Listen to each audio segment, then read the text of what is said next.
Good morning or good afternoon, everyone. My name is Ranjit, Senior Application Engineer with Mirabilis Design. I'd like to welcome you all for today's webinar, Performance Estimation of Programmable Automation Systems using System-Level Simulation. Today's webinar is going to be a combination of both presentation and demonstration. Before I get started with today's webinar, I'd like to go over a few logistics.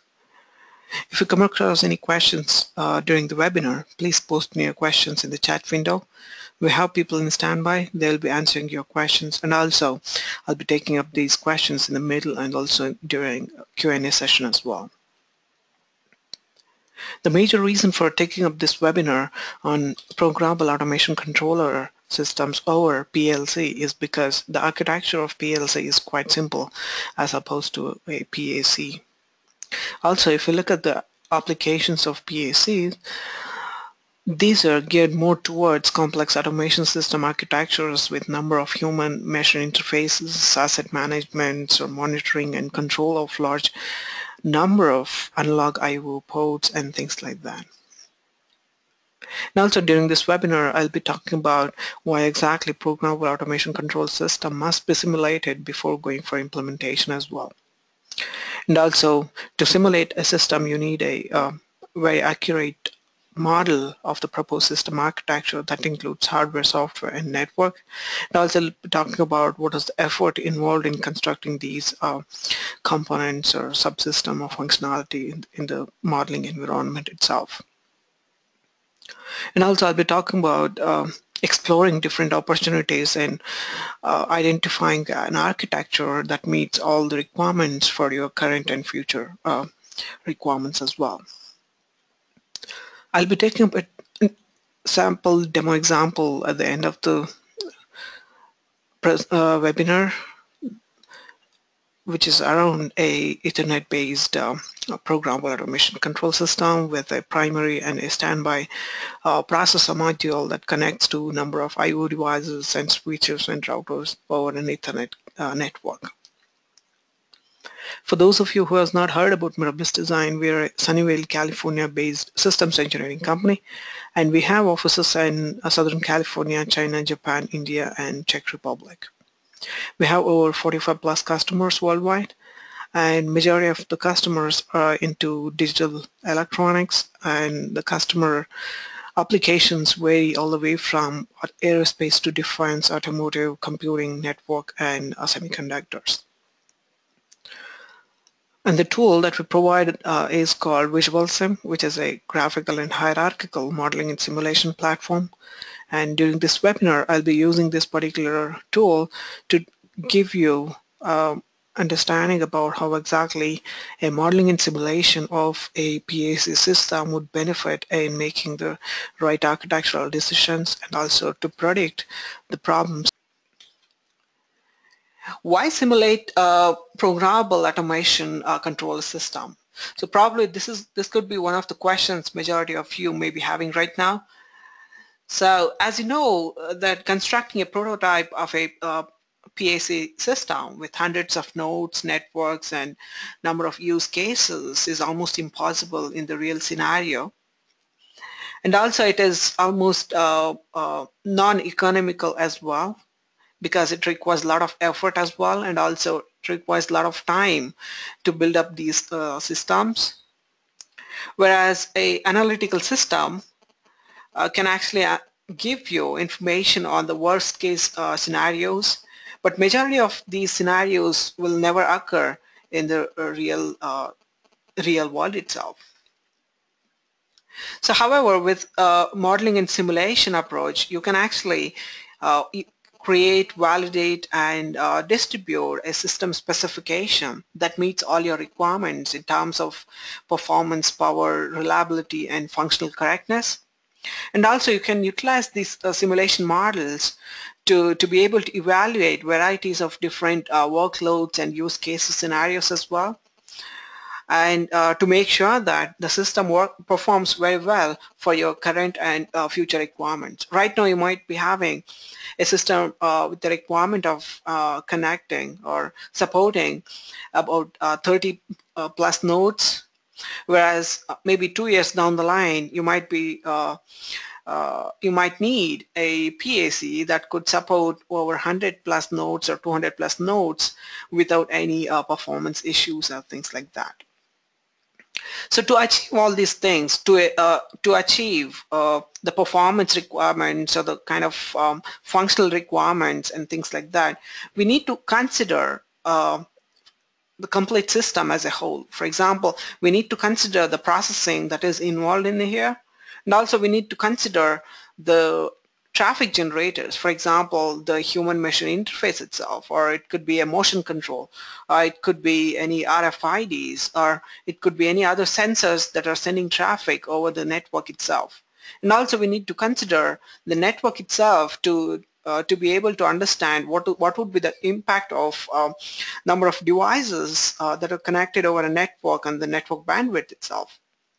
And these problems or these kind of characteristics must be evaluated in a single environment, and it should actually provide us enough information to make system decisions itself. For example, selecting the processor itself, or it could be selection of a network topology or things like that. To achieve this, we actually provide VisualSim, which actually focuses on all these aspects that I just talked about. You can actually construct your hardware part of the system, which includes your processors, memories, interconnects, buses, and networks, and things like that. And also you can model the use cases and workloads that are required to evaluate the system platform that you have constructed. And the kind of analysis that you would be doing, which could include the end-to-end latency or throughput of a bus itself, or understanding how much time a particular request takes to reach a particular node in the system itself, or to be able to understand what is going to be the kind of impact on a wired network or a wireless network system. So these kind of explorations you can actually conduct early in the design phase. To do all these kind of design explorations or constructing a model itself, we provide a completely graphical and hierarchical modeling and simulation platform, and that includes a large set of stochastic and cycle-accurate library blocks, which means you don't really have to spend a lot of time on constructing a model. Instead, you can directly bring in these library blocks and configure based on your requirements, and run simulations to understand if you are meeting your performance and power and reliability requirements itself. And these library blocks include or will be used to assemble your hardware, software, network, traffic, and reports as well. And also we bring in concept of utilizing the interfaces such as MATLAB or Simulink, or C or C++ or System C models right in VisualSim itself. You don't really have to modify anything. You can directly utilize these different type of modules that you might be having with you right now. The major purpose of conducting all these explorations or utilizing these libraries is to make sure that the selected architecture is optimized, and also it is giving you the accurate results what you are looking for. So if we consider the scenarios like how exactly I need to consider my system, so we actually consider model development in three-dimension way. One thing is that we consider the resources that are involved in the system platform itself, and also we consider the factor of timing as well, which actually goes through the kind of cycle processing and all those aspects. And also we consider the power aspect as well. As these three factors directly impact on the success of a particular project, so we consider these aspects in a single modeling environment, and almost all the libraries that are embedded in VisualSim supports these three characteristics by default. And one more concept that we need to consider in majority of the real-time scenarios would be meeting the deadline. If a particular sensor data was not able to reach the processing unit at a given timestamp, then that could cause a kind of delay in triggering another task which was waiting for that particular trigger from a particular sensor. So you need to make sure that all the tasks are being executed in a given timing deadline, and if they are not meeting the timing deadline, so why exactly they are not meeting the timing deadline.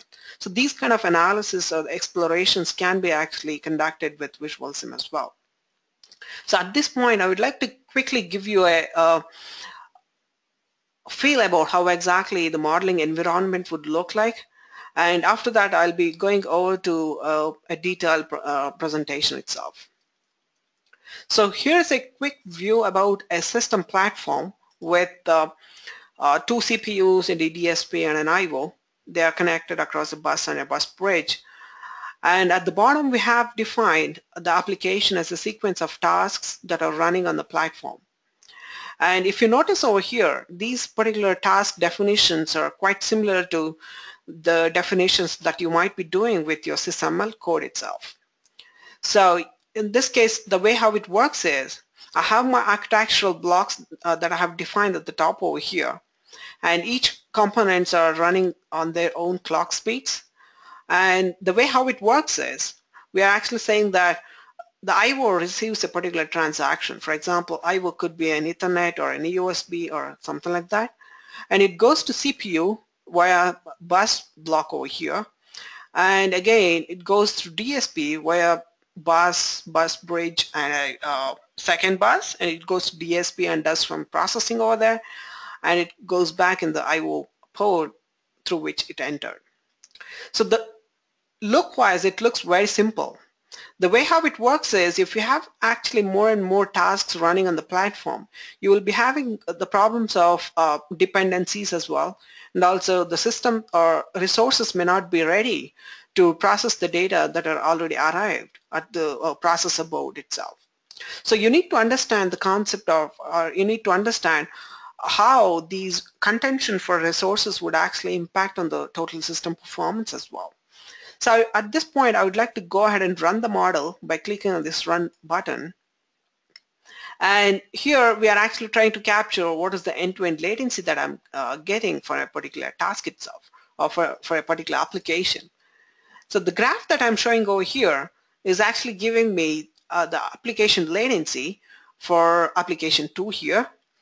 And the x-axis is my simulation time, whereas y-axis is my latency. And each dot represents the time at which a particular task has been completed on the target platform. And in the left-hand side, what I can see over here is the utilization of various resources. For example, CPU 1 is utilized about 92%, whereas CPU 2 is utilized about 55%. So this actually gives you an idea saying that the selected platform, which has 2 processor cores, are not really sufficient. Or I would say even if we migrate about 20% of the tasks from CPU 1 over to CPU 2, we will be actually having a kind of distribution of 70% task distribution on these processor core. So this actually tells you that the selected architecture is going to work for my current requirements, whereas it may not work for my requirements maybe 2 years down the line. So these kind of problems you will be definitely coming across in complex PAC systems as well. So right now you might be having a requirement of processing the data or information coming from 30 different nodes. After a few years, you might be looking for maybe 5 times the number of nodes that you have with you right now. So you need to have enough processing power as well as the memory itself to be able to support your future requirements as well. Okay, so as I mentioned, if you come across any questions, please post in your questions in the chat window. We can answer those questions immediately as well. So at this point, I will go back to the presentation. So looking at the applications of VisualSim, we actually support a different level of abstractions. So as I mentioned, we actually support at the level of systems engineering to digital electronics flow, in which the behavior flow of the system that you're working with could be defined at SysML itself. And that particular system model will not really give you information on what happens or where exactly I need to run these uh, tasks on the target platform, or what happens if I run my task on a particular platform, what is the performance that I'm going to get, or what is the kind of end-to-end latency that I'll be getting. So you need to actually map your software behavior flow onto the target platform and trying to understand how exactly the software is behaving or performing in the target platform itself. So we actually have a concept of mappers and schedulers. So if I go back to the previous model that I was showing, if I go into this CPU block over here, if I open up this particular block, we have a block called mapper over here. The mapper block, what it does is it actually assigns, or it actually maps the incoming transactions, which has the information on the packet informations or source and destination informations and all that. It actually maps the incoming transactions over to the schedulers, or over to the system resources that we have at the top level over there. So we actually have a concept of named mapping. So by just looking at the name of a particular task, it will be assigned to the target platform. Okay. And in addition to that, what we do is once you run the simulations, or once you look at the reports that you're capturing out of the simulation models, you can actually provide feedbacks, or you can provide requirements back to the systems engineering team as well. For example, if you look at the SysML model that I have over here, in which I have an external input coming in, which actually goes through a serial function, and you have some other data manipulation programs that are running, and you have some other functions that are running as well. And also you have a lot of feedback loops going in, and also you have a lot of dependencies between these different functions that are going to perform on a particular target platform itself. So by looking at this particular platform, you may not really able to understand the performance that this particular system is going to give you. So what we do is we actually provide the equivalent blocks for each functions that are available in this particular diagram itself, or SSML flow diagram itself. And by mapping these different functions under the target or to the proposed system architecture, we will be able to understand what is the end-to-end latency, or what is the performance that you will be getting, whether the selected processor is going to is sufficient for processing all the data that are coming through, and what is going to be my memory requirements, and all those stuff you can actually conduct with the help of VisualSim itself.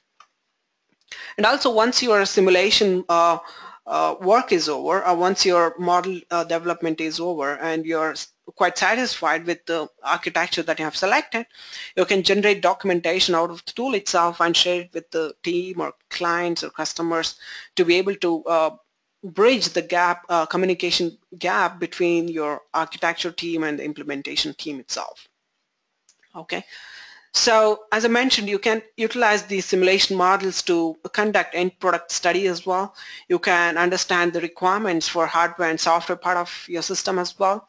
And also you can create varieties of different use cases and workload analysis you can conduct. You can generate trace files from your existing systems, and you can feed those as a workload to the system model that you have constructed in VisualSim as well. Okay. So in addition to exploring opportunities with respect to architecture itself, we actually help in understanding selection of a hardware architecture element. For example, if I have selected ARM Cortex A9 dual core, what is the rate at which I need to run that particular processor itself? And what is going to be my processor pipeline performance that I will be getting if I am running a certain set of application on top of these processor cores? And what is going to be my memory requirement? What is the size of the memory that I need to select, or what type of memory that I need to select? And also you can make decisions on designing your own custom bus, or maybe using a standard bus from the vendors. Okay. And in addition to that, you can able to perform software task scheduling as well. As I showed in a previous example, if by looking at the reports that you're getting out of these simulation models, you can make decisions on mapping the tasks between multiple processor cores itself. And also if you have any kind of accelerators in the system, how can I distribute my tasks between a processor and and a an accelerator itself. So these kind of explorations will actually enable you to kind of achieve the optimal performance by utilizing your general purpose processors as well, and also application specific accelerators that that you would be having with you. Okay, so there is a question on saying that do you have or are you going to show some examples of model parameters for some of the blocks in your diagram? Yes, I'm going to show some of the examples in a little bit. So before that, I just want to give you a overview about what exactly we are talking about. Okay, so the third portion of it is building the network infrastructure itself. How far my nodes must be connected and what type of routing algorithm that I need to collect, and how many number of nodes I need to have, or switches and wiring, and how can I allocate the bandwidth for a particular link itself, and all those explorations you can actually conduct with the help of VisualSim Architect itself. And in addition to that, scalability is one of the huge problem or huge challenge that comes into picture when we are talking about any PACs. For example, as I mentioned earlier, right now you might be having a system with 30 nodes, and you might be using a system with Codex A9 and some memory which is allocated with that.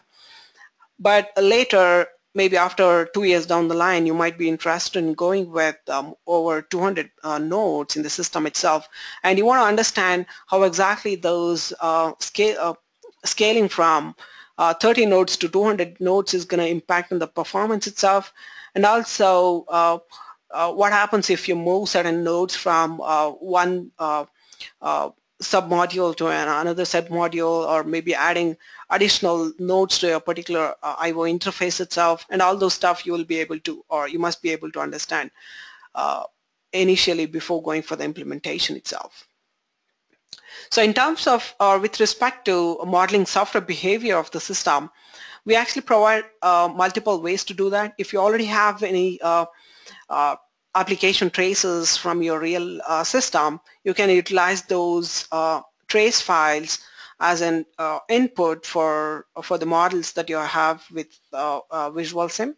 And in addition to that, if you do not have any kind of traces, you can do what you can do is you can actually create a UML-like flow diagram for each task and threads that are running on the platform itself, and also you can model the dependencies between multiple tasks and multiple threads as well. And in addition to that, we have we have a capability to generate instruction sequences as well, kind of synthetic instructions for the applications or for the tasks that are that you are running in the system model as well. And in addition to that, we provide facility to define finite state machines as well, using which you can define the software behavior of your proposed system. So I would like to quickly go to VisualSim tool right now. So the purpose of going to a VisualSim tool right now is to answer a couple of questions. For example, okay, I have created a system model. How can I utilize this to conduct varieties of different use cases, or maybe running my system for different configurations? For example, in this case, you have here I have a system with 2 processors, and in the bottom I have application behaviors for a video encoding. In this case, what you can see over here is I have defined top-level parameters that are defined over here, which includes the simulation time, which tells me what is the runtime that I'm actually providing, which is comparable with the real-time simulation. And I'm actually providing the clock speeds or for different resources that I'm running. In addition to that, you can define other parameters such as what is the size of the memory itself, or it could be some other parameters. For example, what would be the or how exactly the motion estimation itself is being defined, or if I consider a FFT operation, whether it is a 16 point or 128 point FFT that I'm performing, and all those characteristics can be defined as a parameter as well. And in addition to that, we have a concept of lookup table based mapping as well, in which, for example, if I double click on this particular database block over here, in this case, I'm actually defining the list of tasks that I have in my platform on the left-hand side column over here, whereas the column that says destination is actually having different set of target platforms. For example, in this case, I'm actually running few tasks on processor 1, few on my processor 2. So the purpose of explaining this concept is over here is, for example, if you have a PAC with a general purpose processor and a accelerator, this actually helps you to kind of quickly configure the system to run either on your general purpose processors or on a accelerator, or maybe a combination of these two resources itself.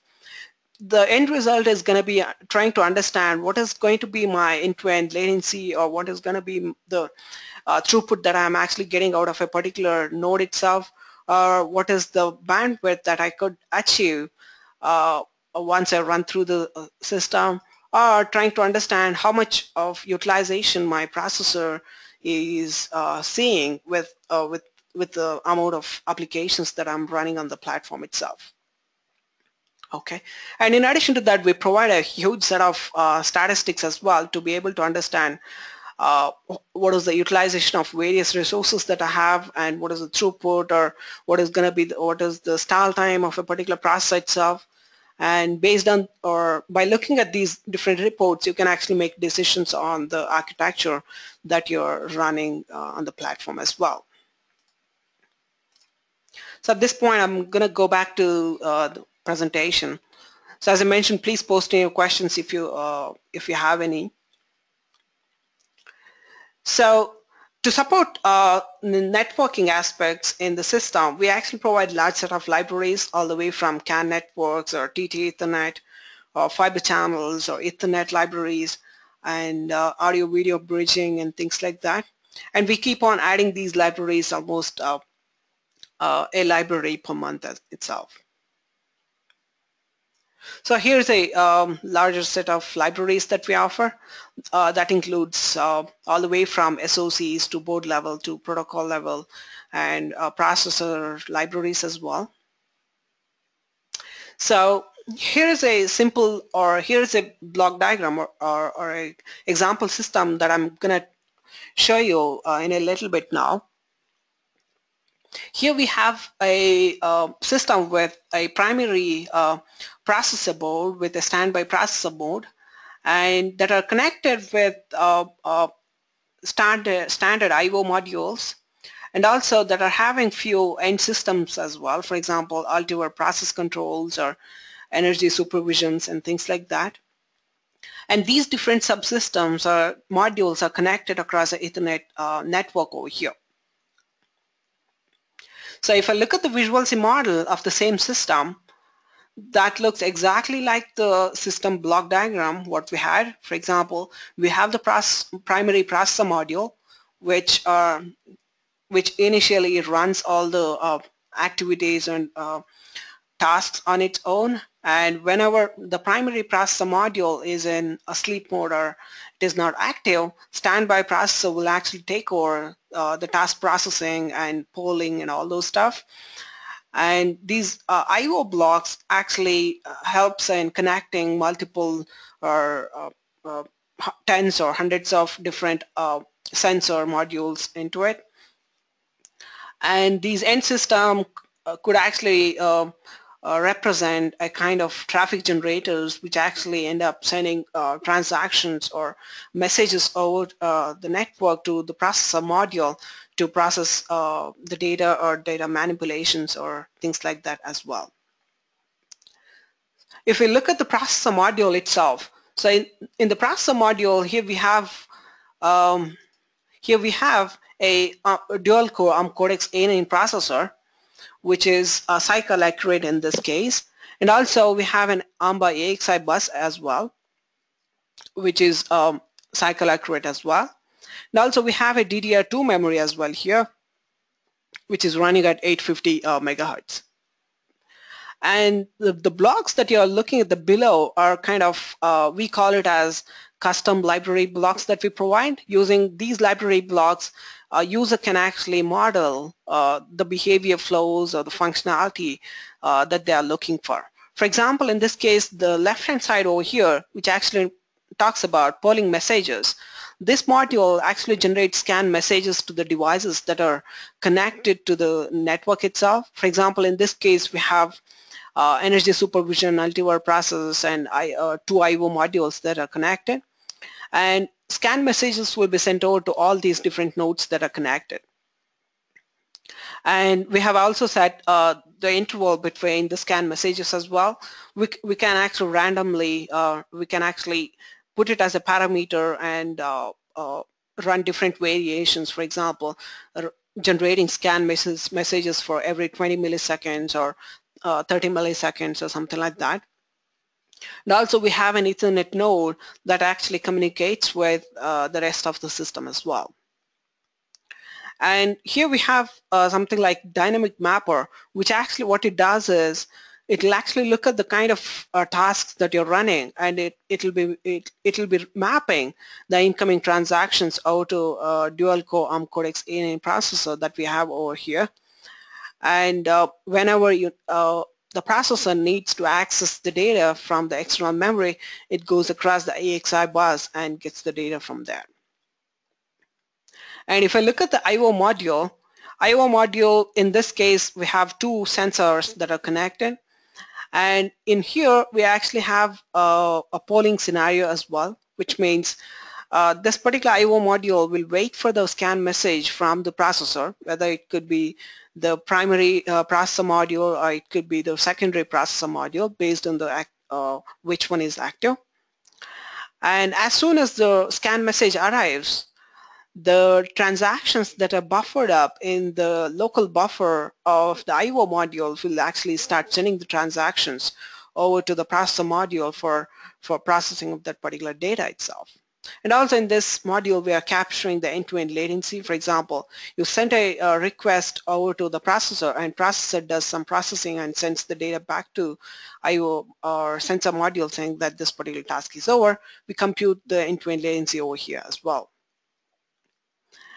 And looking at the reports, we can generate the reports that you want to generate. For example, the kind of questions that you have, you can generate the reports to answer those questions as well. In this case, we are looking at MIPS of the processor itself to understand the performance of the processor with a certain set of benchmark test cases that we ran on it.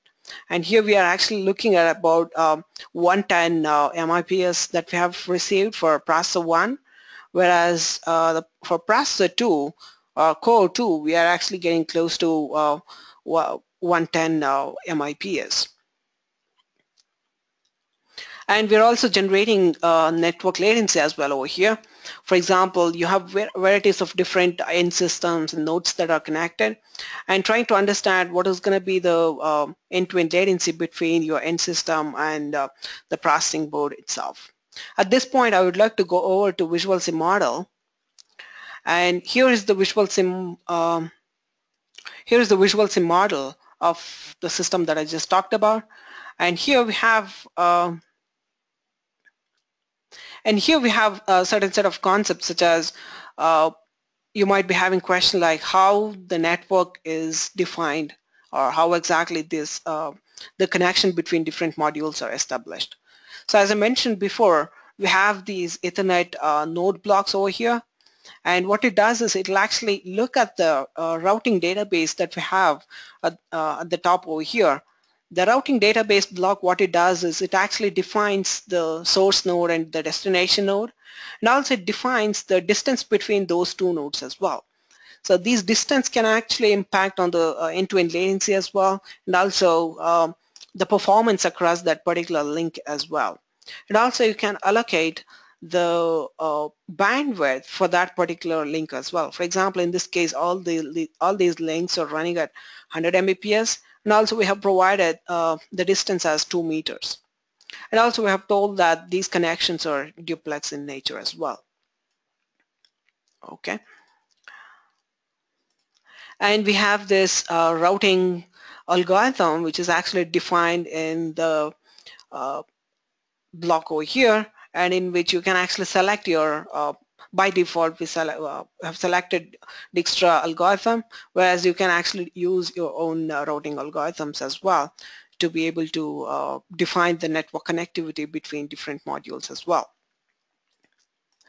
So to understand how exactly the network nodes or network would work or would actually impact on the performance of the system, I would like to go show you a simple example in which here I have a system with 2 source nodes with 2 destination nodes, in which are 3 intermediate nodes that I have in the middle.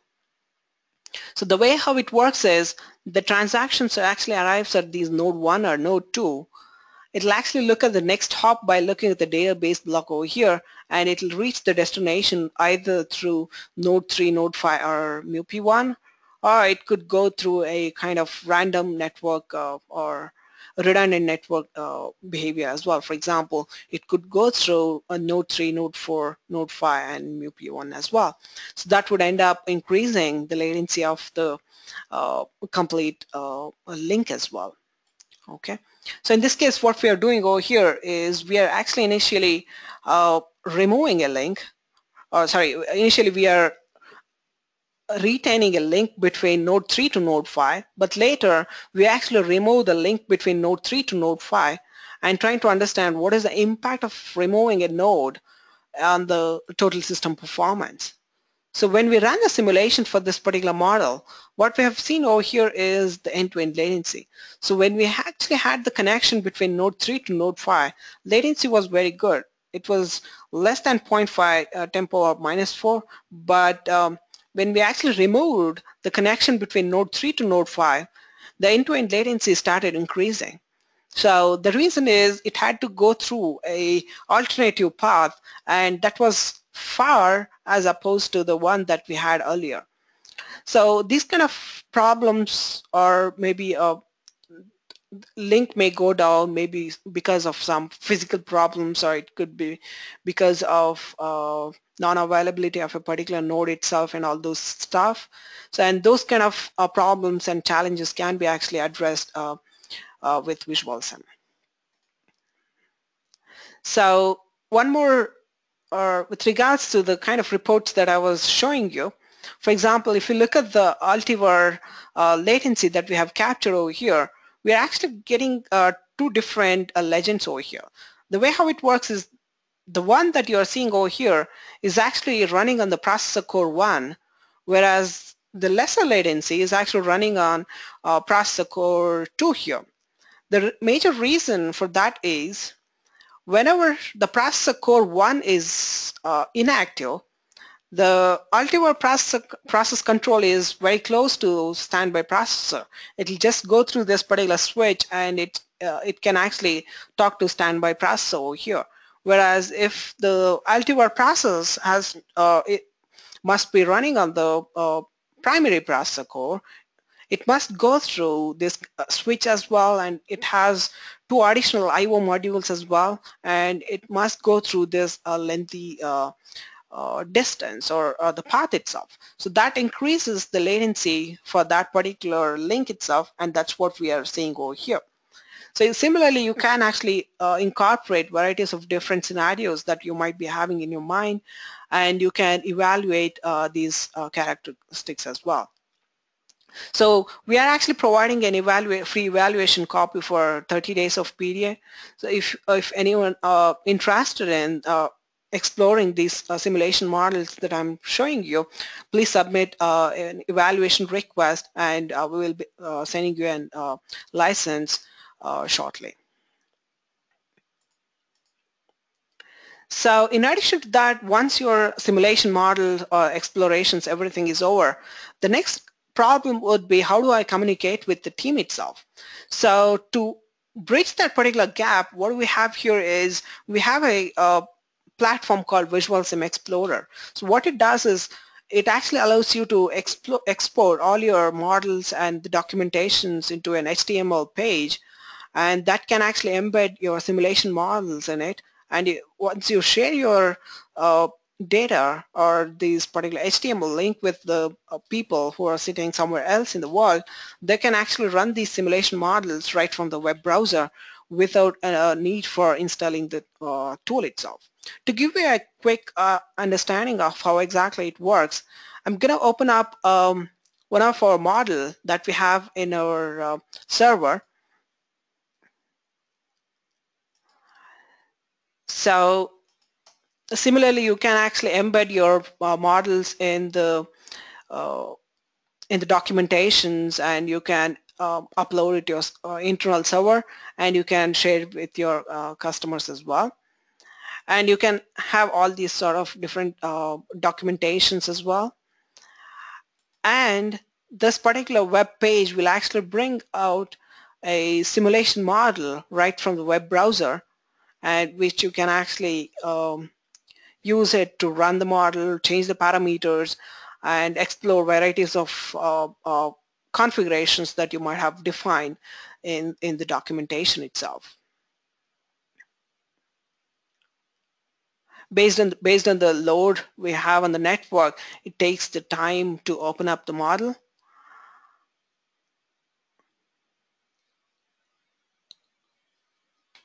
I think it takes a few. Okay, so here you go.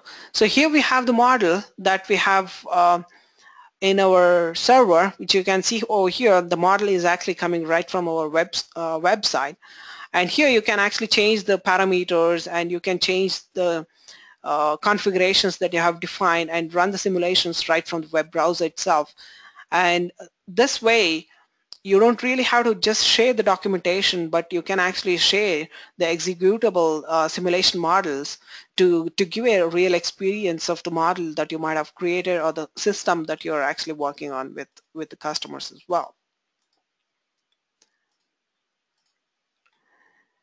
So to conclude this particular webinar, the major purpose of conducting or constructing modeling and simulation of PAC systems is to make better architectural decisions based on quantitative results and not on the guesswork or on the analytical studies and things like that. And also you can utilize these system simulations to evaluate system architecture for your current and future requirements as well.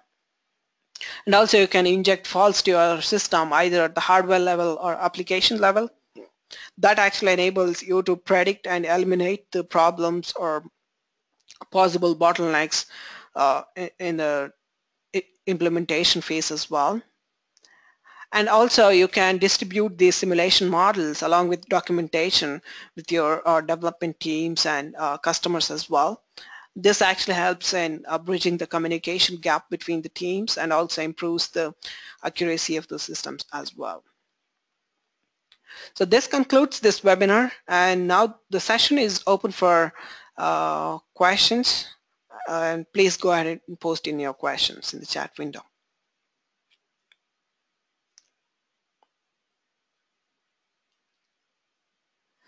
So there is a question on how do you compute end-to-end latency between different tasks and on the system itself. The way how we work is we actually annotate the timing information as soon as we enter a particular node or a system, and we try to understand, or we actually compute how much time a particular task actually is taking, or how many cycles a particular task is taking on a particular processing resource, and we annotate that particular time period and we send it off to the next block. And also we work with the concept of data structures, which is quite similar to struct in C or C++. So all the fields and the details are actually embedded in a data structure file, and a complete file will be actually sent from one block to another. So this actually helps us in maintaining the timing information and also any other computational details that you might need later in the modeling level itself. So that way we actually compute the latency. For example, if I look at any latency computations, I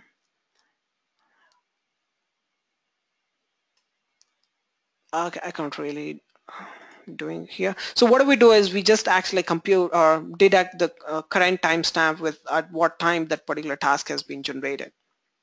So that's what we do there.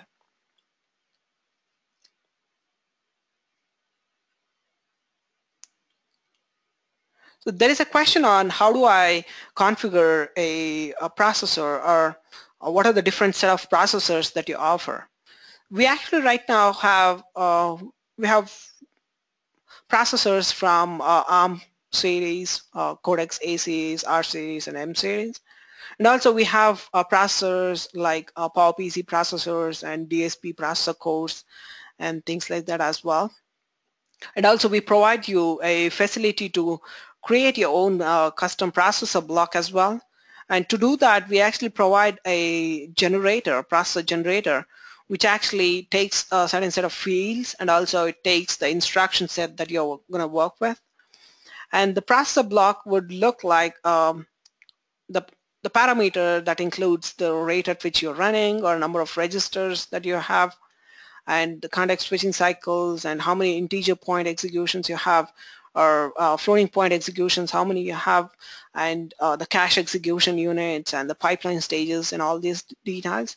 And also you can define the processor bits as well, whether it is 16-bit or 32-bit, or we provide all the way up to 128-bit architecture as well.